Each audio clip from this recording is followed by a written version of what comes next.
Olá, pessoal. Vamos falar agora sobre as empresas estatais.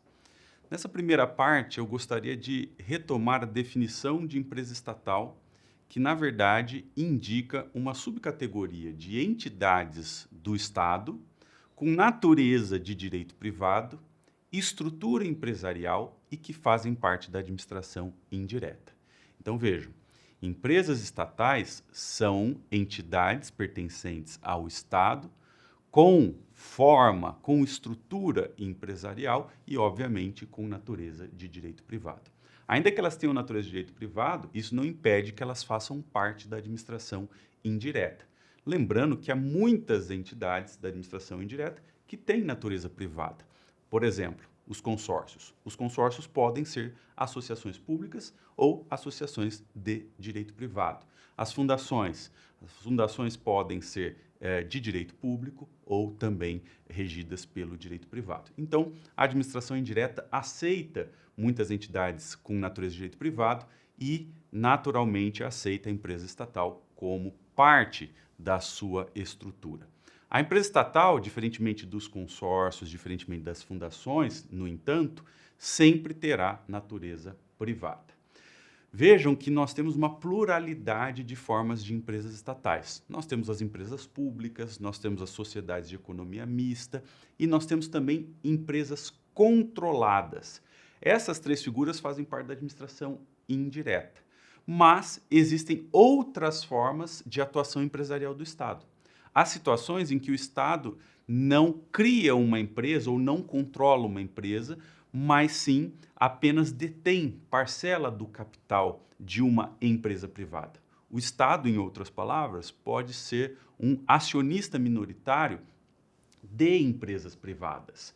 Nessas situações, essas empresas privadas que têm parte do seu capital na titularidade do Estado não se transformam, porém, em entidades da administração indireta. Então vejam, a administração indireta abarca apenas as empresas públicas, as sociedades de economia mista e as empresas controladas, todas elas incluídas nessa categoria de empresa estatal, mas não abarca aquelas empresas privadas nas quais o Estado detenha alguma participação societária.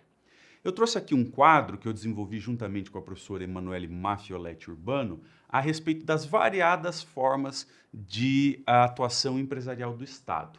Depois parem aí o quadro e analisem com calma, mas nele se percebe que o Estado pode ter sociedades integralmente submetidas ao seu comando, ou seja, sociedades cujo capital é detido integralmente pelo Estado, e aí nós vamos falar de empresa pública, e também podemos falar de empresas subsidiárias integrais. Num segundo degrau, nós temos sociedades que estão sob o controle, ou seja, cuja maioria das ações com direito a voto está nas mãos do Estado, e aí nós vamos falar de sociedade de economia mista, e nós temos, nos degraus mais inferiores dessa tabela, uma série de situações em que o Estado detém participação societária. Ou seja, o Estado pode deter participação societária minoritária, o Estado pode ter participação societária majoritária pela somatória de várias participações por suas entidades públicas. Enfim, existem várias situações em que o Estado pode exercer aí participação em empresas. Em alguns casos, essa participação vai lhe dar o poder de controle, pode ser um poder de controle gerencial ou um poder de controle pelo somatório das ações, e em outras situações o Estado entra como um participante minoritário. Lembrando de novo que da administração indireta participam apenas as empresas públicas, as sociedades de economia mista e as empresas controladas. Essas outras empresas com participações do Estado, ainda que o Estado detenha uma golden share, ainda que o Estado, por um acordo de acionista, detenha lá algum poder de controle momentâneo, essas sociedades privadas não vão entrar naturalmente no conceito de administração indireta. E é até importante lembrar que alguns autores nomeiam essas empresas privadas com participação estatal de empresas semi-estatais, tá certo? Então, esse é um um caso um pouco diferenciado daquilo que nós chamamos de empresa estatal propriamente dita. Bom, vamos focar aqui na figura das empresas estatais. Esqueçam aquelas situações em que o Estado detém participação minoritária, tá bom? Quais são os fundamentos para essa atuação empresarial do Estado? Qual é o fundamento para que o Estado crie empresas? Vejam, a Constituição da República, no artigo 173, caput, deixa muito claro que o Estado pode intervir na economia, criando, portanto, empresas estatais, desde que haja, como motivo dessa criação de uma empresa estatal, um relevante interesse coletivo ou um motivo de segurança nacional. Por exemplo, o Estado pode considerar oportuno criar uma empresa estatal para produzir um determinado tipo de medicamento porque não há uma empresa que produza aquele medicamento. Ou, embora haja uma determinada empresa produzindo aquele medicamento, o preço pode estar muito elevado. E o Estado, então, considera que a criação de uma empresa estatal pode estimular a queda de preço daquele medicamento. Então, nós teríamos aí um relevante interesse coletivo a justificar a criação de uma empresa estatal. Então, empresas que produzem medicamentos, né, empresa que desempenha alguma atividade produtiva de um insumo essencial, de alimentos, tudo isso seria justificado. Tá? Uma outra situação apontada pela Constituição é a de motivo de segurança nacional. O Estado pode criar uma empresa estatal para, por exemplo, produzir material militar, material bélico, não é? Então, isso tudo estaria relacionado com segurança nacional. Esse é um segundo motivo. Vejam, alguns administrativistas afirmam que a Constituição considerou um princípio da subsidiariedade, ou seja, de acordo com o princípio da subsidiariedade, o Estado somente poderia intervir na economia quando o mercado por si só não fosse capaz de fazer, não é, as condições concorrenciais funcionarem de maneira esperada. Não é? Então, de acordo com o princípio da subsidiariedade, o Estado interviria apenas quando os particulares fossem incapazes de fazer o mercado funcionar adequadamente. Vejam, porém, que se nós analisarmos com detalhes, com calma, o artigo 173, nós não vamos ter ali, na verdade, um princípio da subsidiariedade. Por quê? Porque o 173 permite o Estado intervir na economia, ainda que o mercado esteja funcionando bem. O mercado pode estar funcionando perfeitamente bem, mas o Estado tem um motivo de interesse público ou um motivo de segurança nacional para ingressar no mercado. Então, é por essa razão que nós temos que tomar cuidado com essas afirmações a respeito do princípio da subsidiariedade. Na prática mesmo, olhando bem o artigo 173, ali nós não temos um efetivo princípio da subsidiariedade. Outra coisa importante. De maneira geral, as empresas estatais são criadas para atividade econômica, mas, ao longo da nossa história, muitas empresas estatais foram criadas para desempenhar atividade administrativa típica, atividade pública. Por exemplo, as empresas que fazem controle de tráfego nas cidades. A CET, não é? Companhia de Engenharia de Tráfego, a BH Trans, lá em Minas Gerais, a Transerp, no interior de São Paulo, em Ribeirão Preto. São todas empresas que não desempenham atividade econômica, são empresas que desempenham atividade de polícia de trânsito, principalmente. Então vejam que essas empresas não estão desempenhando a atividade econômica, mas sim atividade pública. Por conta disso, pelo fato de historicamente ter surgido várias empresas que desempenham atividade pública, atividade de polícia, atividade de serviço público, a jurisprudência brasileira foi criando um regime diferenciado para essas empresas e acabou estendendo para essas empresas uma série de benefícios que seriam aplicáveis apenas às entidades de direito público, às autarquias, tá bom? Notem, porém, que editou-se o Estatuto da Empresa Estatal em 2016. E o Estatuto da Empresa Estatal é muito claro ao dizer que todas as suas normas aplicam-se de maneira indistinta para qualquer tipo de empresa estatal, não interessando se ela desempenha atividade pública ou se ela desempenha atividade econômica, tá? Então, notem aí, o Estado brasileiro, indevidamente ao longo do tempo, acabou usando a figura empresarial para atividades públicas. Isso, na verdade, não é adequado, não é? Para atividades públicas, o mais adequado é que o Estado crie autarquias ou fundações de direito público. No entanto, essas empresas existem e a jurisprudência aí acabou estendendo a elas uma série de benefícios das entidades públicas. Outra coisa, existe hoje uma série de discussões a respeito da possibilidade dessas empresas desempenharem poder de autoridade. Há questionamentos no STJ e no Supremo, por exemplo, a respeito da possibilidade de uma empresa estatal exercer poder de polícia de trânsito.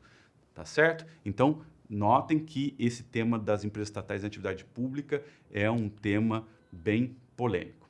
Bom, vamos voltar aqui às definições básicas. Nós vamos resgatar, em primeiro lugar, a definição de empresa pública. Não confunda empresa pública com empresa estatal. Empresa estatal é o gênero. Dentro desse gênero, empresa estatal, nós temos as empresas públicas como espécie, nós temos as sociedades de economia mista e nós temos as empresas controladas.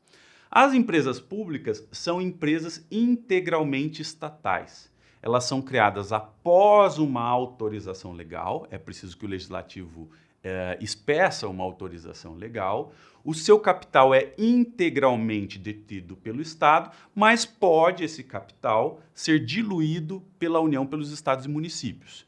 Então, vejam, é possível que uma empresa estatal tenha lá metade do seu capital, metade das suas ações na mão da União e outra metade na mão de um Estado da Federação. Ainda assim, como o capital é integralmente detido por entes públicos, ainda assim ela continua sendo empresa pública, tá certo? Então não é preciso que o capital se concentre integralmente em uma única pessoa jurídica de direito público. Ele pode estar diluído pela União, pelos estados e pelos municípios, mas o importante para a configuração da empresa pública é que o capital seja integralmente estatal.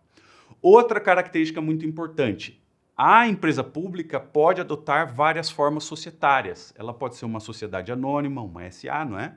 Ela pode ser uma sociedade limitada e assim por diante. Ela pode absorver, não é? Ela pode adotar as várias formas societárias existentes.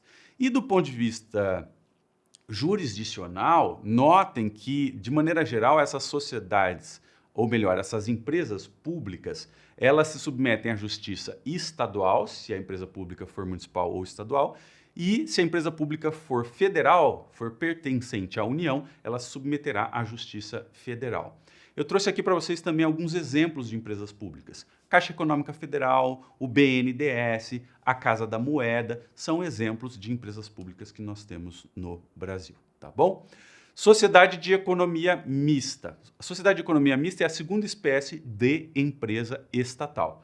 A Sociedade de Economia Mista é uma sociedade com a maioria das ações nas mãos do Estado. Isso significa que nessa empresa nós teremos acionistas privados, acionistas não estatais, mas esses acionistas não estatais serão minoritários. Então, primeira coisa, aqui na Sociedade de Economia Mista, a integralidade do capital não é do Estado. O capital, na sua maioria, está nas mãos do Estado, mas existe uma minoria de capital nas mãos de particulares. Mais uma segunda característica. Essas sociedades de economia mista são sempre sociedades anônimas. Não existe sociedade de economia mista que seja limitada, que adote algum outro tipo de forma societária. Elas sempre serão sociedade anônima. E do ponto de vista jurisdicional, essas sociedades de economia mista se submetem, em regra, à justiça estadual. Ainda que a empresa de economia mista seja federal, ela vai se submeter à justiça estadual, salvo na situação em que a União intervir no processo judicial. Se a União intervir no processo judicial, aí o conflito terá que ser deslocado para a Justiça Federal. Mas fora dessa situação de intervenção, não é, da União no processo, todos os conflitos envolvendo sociedade de economia mista serão resolvidos na Justiça Estadual. Alguns exemplos de sociedades de economia mista: Petrobras, Banco do Brasil, o Instituto de Resseguros do Brasil, o IRB, e assim por diante. Bom, finalizando essa aula, eu deixo algumas referências bibliográficas, não é? Nós vamos falar ainda um pouco mais de empresa estatal na continuação dessa aula, mas já deixo algumas referências bibliográficas sobre esse assunto. Diferentemente do que acontece lá no tema das autarquias, em que não existem muitos livros, apesar da importância do tema das autarquias, aqui no campo das empresas estatais nós temos uma bibliografia bastante ampla e atualizada. Vou citar aí como exemplo de obras de referência nessa área a obra do professor Alexandre Santos de Aragão, da UERJ, sobre empresas estatais. esse artigo que eu escrevi com a professora Emanuele Maffioletti sobre as formas de participação minoritária em empresas privadas, né? A tese do Mário Engler Pinto Júnior, uma tese defendida na Faculdade de Direito da USP de São Paulo, sob a orientação do professor Calixto Salomão, que trata da empresa estatal, uma tese muito interessante, e também uma tese do Rafael Schwind, se não me engano, orientado pela professora Maria Silva Zanella de Pietro, a respeito também da figura do Estado acionista em empresas estatais e empresas privadas. Tá bom? Então, com isso, nós encerramos a primeira parte e falaremos mais um pouquinho das empresas estatais, principalmente do regime jurídico, na próxima aula.